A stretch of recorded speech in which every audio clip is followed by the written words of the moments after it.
Radio Regalo sa Pasko 2021. Radyo Regalo sa Pasko 2021. Atong ipanubayan diri kay dunay usa ka balay nga naglanog-lanog ang radyo o sa tong nakuha nga impormasyon kasaman John dugay na kuno kini nga tigpaminawan pero karon pa nato na adtuan kasaman John o mao nang dako kayong kalipay. So ilayla na to kasaman John ang kini nga tuang listener diri sa My Water Lily Village ning atuang syudad sa Davao. Sulod ta kasama ngay Sir May Buntag. Ang buntag.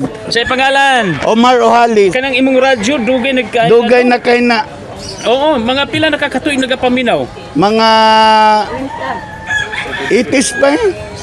Napa si Mama. Grabe, 70s. 70s. Dito pa sa Nyuading. Ang Sila grabe pa. no. Dugayan ano? Oo. Oo, nga hangtod karong di si maghapon. Aw, mauman ang among nagustuhan sa balita kay Dudong Irin sa alas 4 hantod og hapon. Hapon.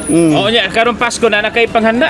Nanak yun. Nanak panghanda. Tagano ni sa DXDC sa RMN. Ayan. Sa tungod niya. Salamat. O tungod niya nagkasama atong itonal kasama nga ay mga tong dalangan Noche Buena gift pack sa tong radyo regalo sa Pasko 2021 kasama John ato nang ihatag dawata ayan nana sa mga kamot kasama John og ang ato pag yung dalang wine non-alcoholic nga wine lami kay naimnon kay non-alcoholic. Daghang kayong salamat sa DXDC RMN Davao.